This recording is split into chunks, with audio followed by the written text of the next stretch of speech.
Good morning and welcome to the 445 Productive Through Joy show with your host and your boy, Dr. Michael Datcher. The show airs each weekday morning, hella early AF at 4:45 a.m. here on YouTube's Michael Datcher channel at 4:45 p.m. on Facebook Live. Today, guys, we're talking about healing. Man, I need it. I know, man, many of us need it right now.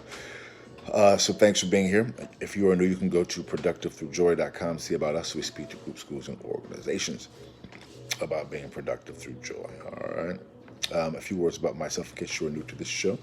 This is your host and your boy, Dr. Michael Datcher, author of the New York Times bestseller Raising Fences, author of the acclaimed historical novel Americas, author of the Pulitzer Prize nominated Animating Black and Brown Liberation and Theory of American Literatures.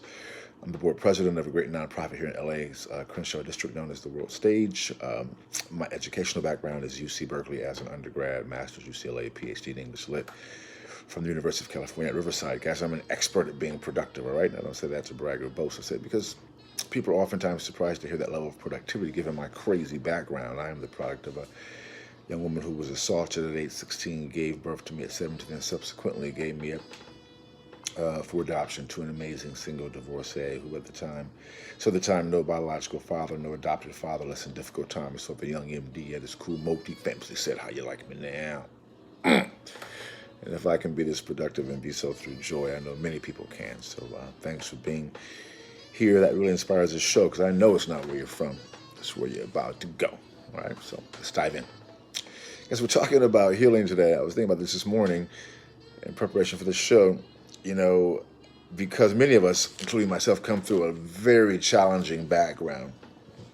Then we go through life and we deal with other stuff and we are in relationships, intimate and friend-wise, and go through heartbreak and or betrayal, and then President Trump becomes the president, and then there's COVID,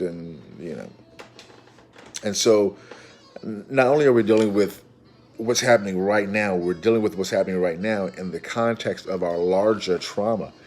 And for many of us, we come out of a traumatic situation, certainly including me. And so in order to be our full self, we have to deal with that trauma, certainly African Americans. I mean, because we come to this country in a space of trauma. That's how we got here as enslaved people, as captured prisoners of war, basically, And we are the descendants of prisoners of war, people who were captured, at times sold into slavery by warring tribes on the continent. Just a difficult place to be. And yet we still rise, as someone famously said. But although we can, do this thing, including me, I mean, we can be superhero-like, including me, which I feel like I am in many, many cases, overcome extraordinary obstacles. But what we don't want to do is minimize what we've been through and minimize our need for healing. And that's point one. We have to recognize, even those of us who are overcomers, who kept on keeping on, who keep on keeping on, kept on and keep on, past and present tense. We need help in healing. Some people, benefit from therapy, which I would encourage if that's your thing, or at times prescribed medication. Some of us need that, And, others of us have some combination of all those things. And as it was my focus, spiritual, metaphysical practice every day, meditating, running, yoga, just doing the work, reading, spiritual practice, uh, you know, music, all the things I know I do in my own life just to be okay. I know people at times say, "Man, you do all of this stuff." I'm like, "Yo, I need it, and I need it every day." Which just goes to the point too. The healing, in my experience, it's a everyday practice. If I even go a couple of days without doing my regular spiritual practice, up in the morning, reading, meditating, doing the shows, now it has become a part of my own, just being of service, because the things I talk about on this show are just what I'm going through every day, reading, and we are literally in this together. And this whole show is just about that, just as a way to acknowledge that people are suffering, people are going through it. And listen, it's best to seek healing in community. And this show is all about creating community and all about acknowledging the fact that, we all need help. We all need to find creative ways to work on ourselves together because we all need to be damn healed. I know I need to be healed. And I need it every day. If I miss even a couple of days when I've been on my game, on my spiritual practice game, I mean, I can really feel it. I mean, the world begins to collapse in on me because I've been through so much stuff. And this food is in the White House. And all that has come as a result of that, you know? I mean, oh man. So that's point two. You know, whatever you decide to do, you want to think about trying to expand it because life keeps on going, and you want to think about trying to make sure that you do something every day. So maybe you have therapy once a week, which is fine, or twice, 3 days a week, whatever it is. Do that. Keep that going if that works for you, no doubt. Also, add a thing that you can do to work on your just you. You know, whether that be meditating, whether that be taking a daily walk, whether that be just visualizing how you want to live your life, whatever it is. You know, you can create your own rituals, which is what this show is in many ways about, talking about ritual and talking about how we can help ourselves, right? And then be able to extend that help to others. And there's something about even when you're going through it, you know.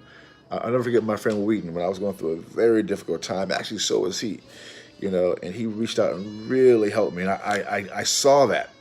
I knew he was going through a difficult time. And so when he came to offer me a help that I needed desperately at that time, it really touched me. I mean, and it was such a great example. He was cool about it, you know, he just did what he did, you know, and kept moving. And that served for me as a great model, you know, of even in the midst of our own struggle, be of service. And that's what this show is about, you know. And a lot of times, you know, when I'm discussing a topic on this show, almost always, that's what I'm in my own day-to-day life dealing with, going through, thinking about, working through, you know, because I know if I'm going through it, and I'm pretty conscious about health and balance. I know other people are going through it who may not be as conscientious or as hardcore as I am about, you know, not just taking what life offers and overcoming it, you know, because I know this takes work. So I know people are going through it right now because I'm really going through it, right? And so that's point three. You know, when you have that type of collective attitude, a collectivist attitude that, man, you know, let me work on myself, let me be strong so I can be strong for my family. You know, and part of what inspires me is, of course, my family. You know, we call it keeping your why close. Why am I doing this crazy schedule? Why am I up in the morning? You know, it's come out for my lady, my kids, my family.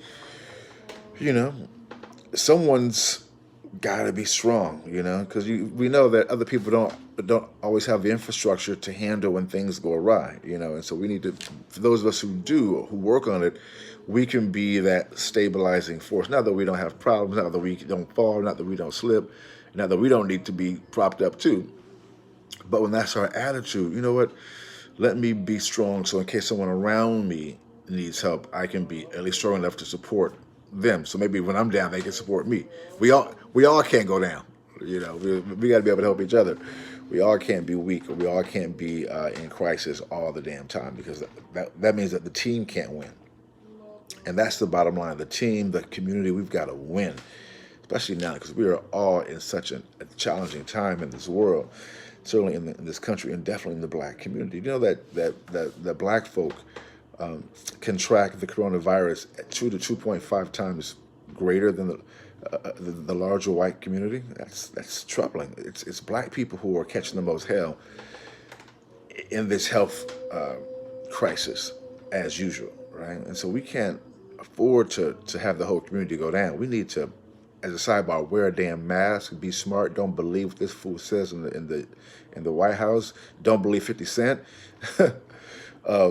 Use some don't believe 50 Cent. Use some common sense. Right? I like that. I'm gonna keep that one. Don't believe 50 Cent. Use some common sense and take care of yourself, because they do not care about you. It's obvious. You think Donald Trump cares about you? You think 50 Cent care about you? Psh, man. So care about yourself, care about your family. I don't want to get too preachy. I'm just saying, I'm just concerned about my own family and about my own wider black community. So that's why I'm being a little preachy today in my preachy voice. Ha! So thanks for being here, guys. We'll see you when? We'll see you this afternoon at 4:45 p.m. Until then, let's talk about it and be about it. Deuces. I'm out.